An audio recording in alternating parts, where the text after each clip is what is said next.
Everyone keeps saying the Nintendo 3DS price spike is just nostalgia hype. But what if it isn't a bubble at all? Because right now, gamers aren't just collecting, they're actively choosing older handhelds over brand new releases. And that says something really uncomfortable about where modern gaming is heading. If this feels familiar, it should, because we've seen what happens when players lose trust in new games. They don't move forward, they go back. I will not entertain.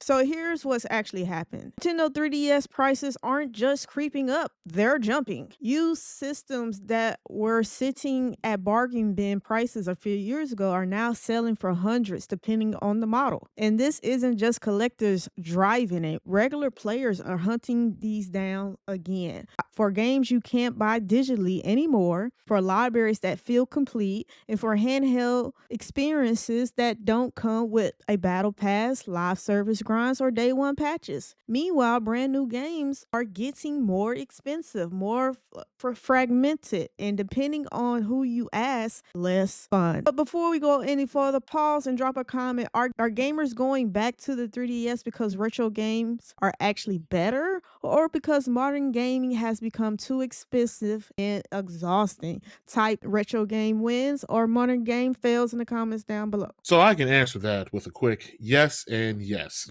Yes, all the above. But huge resale prices increases. Secondhand Nintendo 3DS systems, especially 3DS XL and new 3DS XL, are now selling upwards of $350 plus on the US marketplaces like eBay and Macau.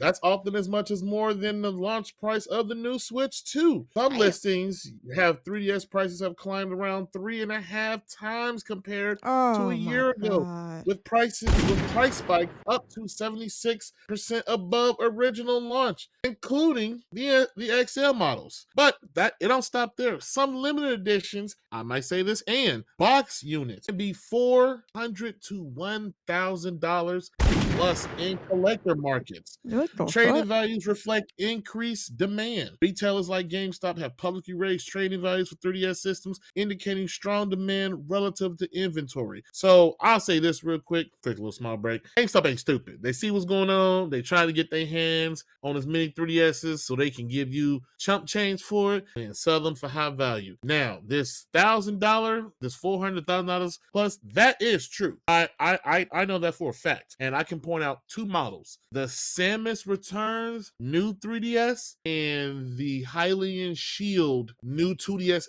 XL. In complete inbox, I have seen between 800 to 1500, especially if sealed or everything is intact. I can attest to that. What is driving this retro spike, you may ask? Nostalgia, or is it just collector? Gamers who grew up with the 3DS, released in 2011, now have more disposable income and are buying back into the system they love. 3DS line has huge and beloved games library, including classics still in demand, Pokemon, Zelda, making the handheld still desirable decades later. Nostalgia is especially strong around the 15th anniversary of the original 3D launch. Not to mention that those games are feature complete, not full of bullshit, drive high demand, are absent of the current market of release now. Homebrew and modding enthusiasm. The homebrewing modding scene is huge, which lets Yes. owners and functionality beyond stock firmware has grown, increasing interest and willingness to pay more for devices. Many pre-modded 3DS units are selling at a premium because buyers want that out-of-the-box capability without setting up themselves. I can Yes. attest to this. If you fuck up or do not know what you're doing, you will break that system beyond repair. There are people who are taking advantage of that, who a few months ago, you could get a 3DS or even a new 3DS around maybe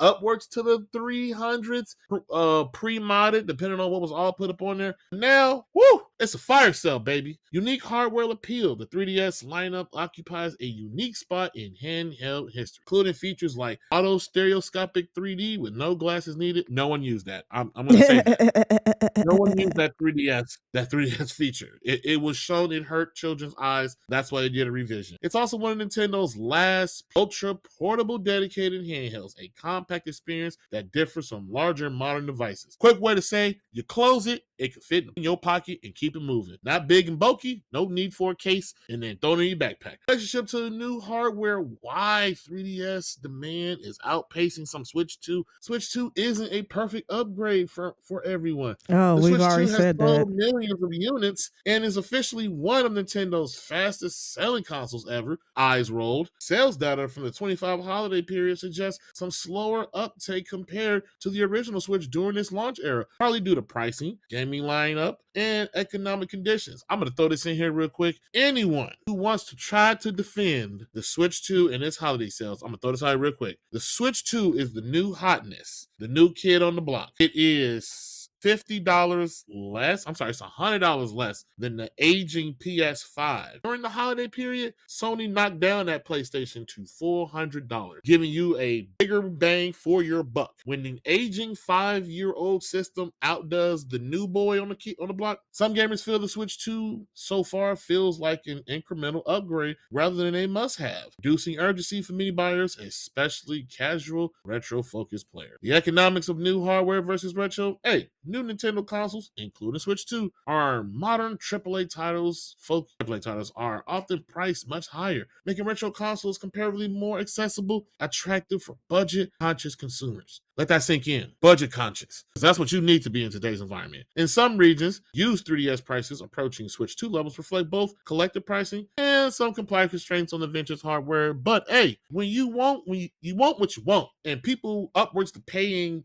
close to that thousand, but to have the complete freedom to have any and whatever game you want, whether you choose to go the modding way or collecting their cheaper physical games that ain't nowhere near $70 on Switch 2. Production has ended. Scarcity fuels prices. Nintendo stopped producing the 3DS family in 2020. Oh, that's a significant year. And its eShop and online services have since been shuttered, contributing to the retro interest. Once consoles are out of production and demand persists, used prices naturally rise as suppliers dwindle or listings stay on market long. Huge install base maintains interest, while the 3DS still sold over 75.9 million units worldwide during its lifespan, meaning a large install base is traded and resold, keeping prices relevant. Because these systems are plentiful but finite, used market supply pipeline is now largely controlled by collectors and resellers. Listings frequency, prices for sealed or limited edition units have skyrocketed more than generic units. Like a priority. Moderate increases in standards, secondhand prices reflect the true demand from gamers, not just collectors. And I'll say most of gamers today feeling gypped, two-pieced, and just half-assed by these platforms. So I see full well why pay $450 for a nicer looking Breath of the Wild, Tears of the Kingdom, $80, $90 when you can take that same money, invest it into a system that will give you more bang for your buck, freedom to do and play the games how you so choose to. Because you can buy the Ocarina of Time 3D remake for 3DS for like upwards of $20 to $30. And that's relatively cheap depending on how you find it. You can find it probably a little bit more cheaper if it's just a cartridge without the case. So, hey, I'm all for this. I have multiple 3DSs. I have a stock, I have a modded, and a 2DS XL. I get it. And I do play and use mine. So kudos. The consumer has spoken. They will rather pay for what they want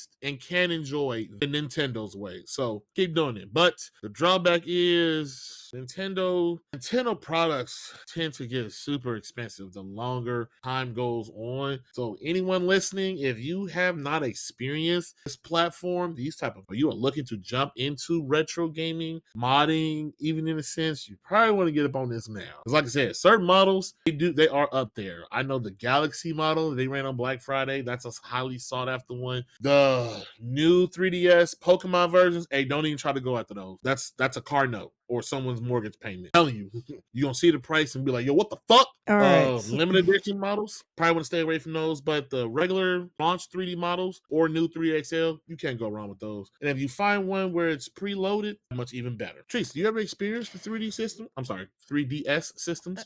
Yeah, for when it for a time, but I just wanna this is not just a Nintendo I'm not issue, but this isn't just not a Nintendo thing. This is across the board. People are buying modded PS4s, old Xboxes, like people are buying more retro games since I've really took note of it. And especially Oh we've been yeah. getting a lot of feedback on our videos that we when we discuss how expensive gaming is becoming. We get comments all the time saying, "Hey, I just recommend going retro. And every time I see it, I'm like, that's good advice. Yeah. Like if you can buy a modded PS4 with all these fucking games on it, you can. And then let's highlight the fact that most of the older games are more fun because you don't deal with fucking battle passes 9 out of 10 and all the other Mhm. shit. This is not just a Nintendo thing. It's just, this product that Nintendo has in their family is going crazy on prices. But yeah, a lot of people more than ever are going retro because they're Mhm. not going to move forward with the shenanigan prices of gaming today and what is game is looking like is going to become in the near future in the next 6 months or a year. So yeah, this is just not a Nintendo thing. And hey, I'm all for it. I always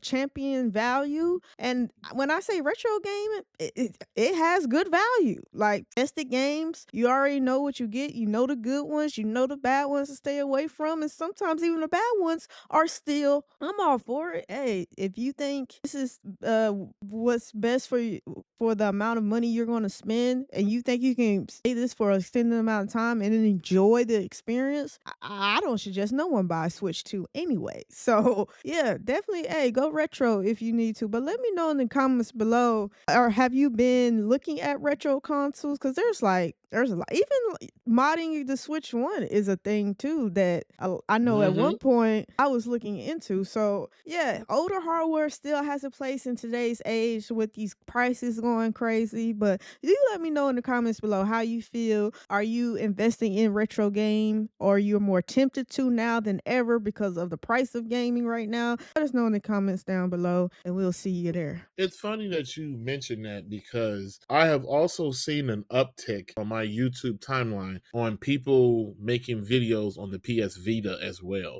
Oh Whether wow, it's that's a great hit. Oh yeah, I've seen videos of PS Vita, great system in 2025, late 24 videos, how it's coming back. They have ported, I guess, so many Android or mobile games to the system that didn't come to it. It's a lot going on. So yeah, the retro scene, it is booming. Whether it be for just regular old Joe Schmoes or even the modern scene as well, because you can mod the shit out of the Vita as well. So yeah, let us know in the comments how you all feel about this. And that's it for this video of Are You Not Entertained podcast. Thanks for hanging out with us. Don't forget to like, comment, subscribe, and hit that bell so you'll never miss our next hot take. Until next time, are you not entertained?